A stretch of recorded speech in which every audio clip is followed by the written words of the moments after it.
આપણે જો આજે નવી રીતે શાક બનાવવાનું છે તો પહેલાં આપણે નાખશું સવાણું અને ગાંઠિયા, એને આપણે વાટી લેવાના છે.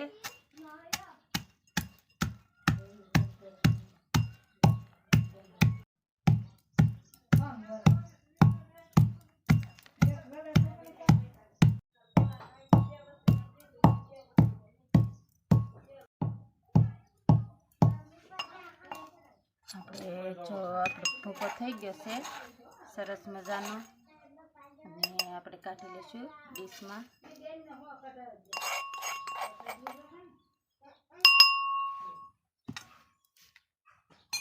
લીલા ધાણા નાખવાના છે તો આપણે કરી નાખશું કટિંગ. તો જો આ રીતે આપણે ઝીણું ઝીણું કટ કરી નાખશું.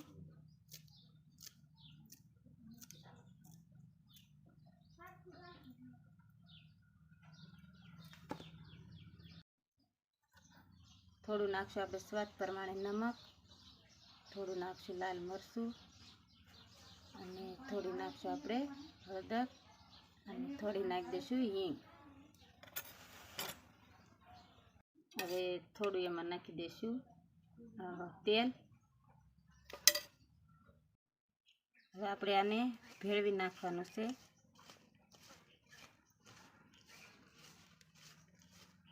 આપણે આ મસાલો બની અને તૈયાર થઈ ગયો છે. હવે આપણે આ પીંડો છે એને આપણે આ રીતે શીર પાડી દેવાની છે.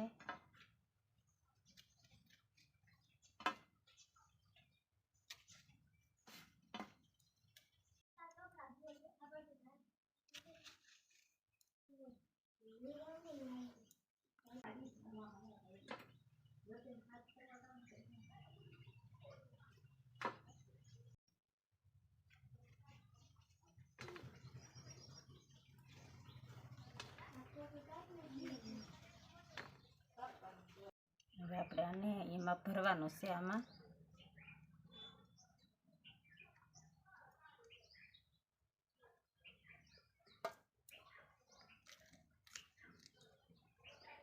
આ રીતે આપણે થોડો થોડો મસાલો ભીંડામાં ભરી દેવાનો છે.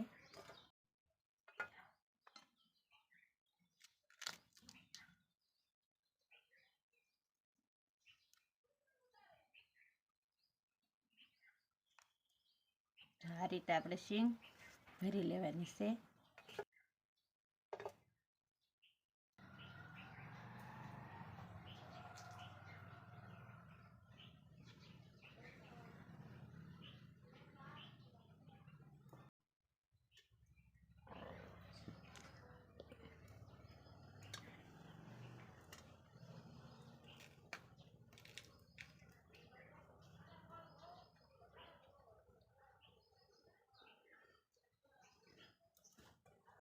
આપણે જો ભીંડો ભરાઈ ગયો છે, હવે આપણે મૂકી દઈશું સગડીએ. આપણે સગડીએ મૂકી દીધું છે. હવે જો આપણે ચૂલે મૂકી દીધું છે. હવે આપણે નાખશું એમાં તેલ.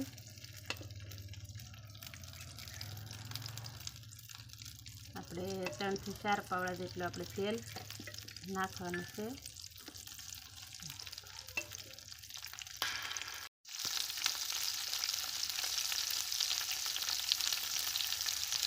થોડીક સડી ગઈ છે તો આપણે એને એક ઉપર કરી નાખીએ.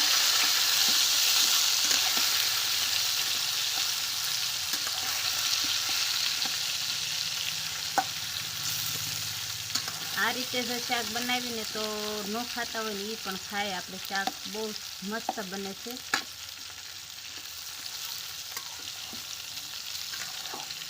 આપણે જો આ મસાલો વસ્યો છે એ હવે જો ભીંડો આપણે સડી ગયો છે તો હવે ઉપરથી નાખી દઈશું મસાલો, અને એને આપણે હલાવી નાખશું.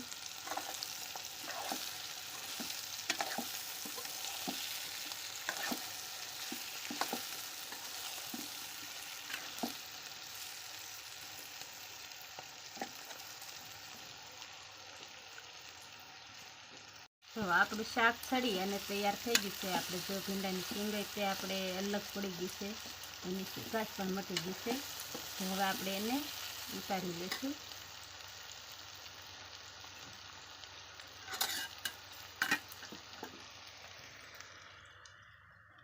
હવે આ આપણે બનાવવાની છે તીખી રોટલી, તો એના માટે આપણે નાખી દઈશું થોડું પાણી અને બધા મસાલા નાખી દઈશું. તો પહેલાં આપણે નાખશું થોડું લાલ મરચું, થોડી નાખશું હળદર અને થોડી નાખશું હિંગ અને સ્વાદ પ્રમાણે નાખશું આપણે મીઠું અને આપણે આ ધાણા છે લીલા એ નાખી દઈશું.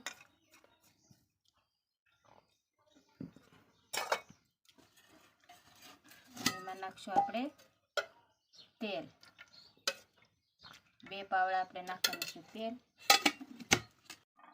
હવે એમાં આપણે સાળી નાખશું ઘઉંનો લોટ.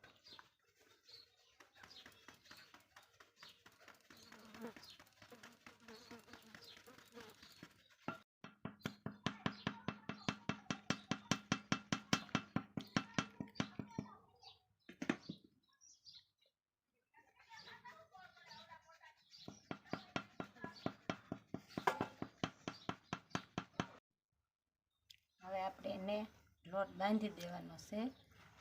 તો જો આ રીતે આપણે ધીમા ધીમા હાથે આપણે એને મસળી નાખવાનો છે અને બધું આપણે મિક્સ કરી દેવાનું છે મસાલો.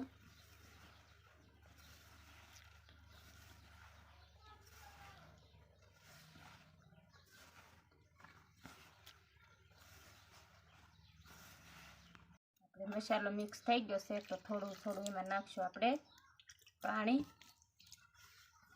અને આ રીતે આપણે બાંધતું જવાનું છે.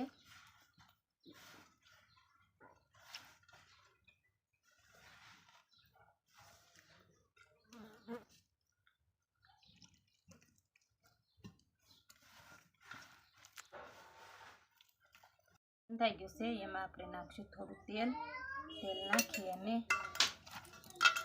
નાખશું આપણે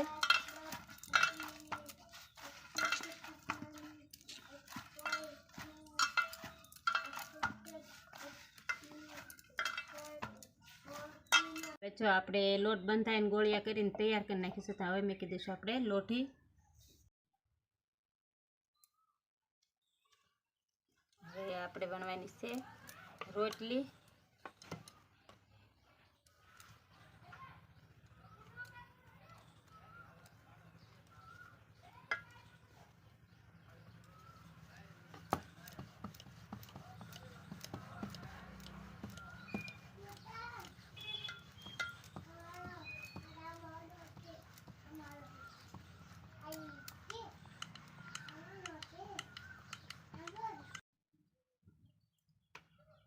હવે નાખી દઈશું આપણે લોટીમાં અને પછી આપણે નાખવાનું છે થોડું થોડું તેલ.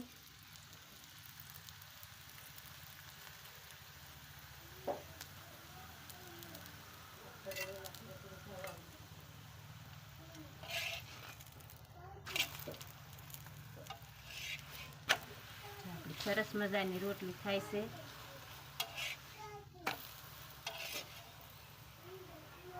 જો બીજી સાઈડે ચડી ગઈ છે અને આપણે ફેરવી નાખશું.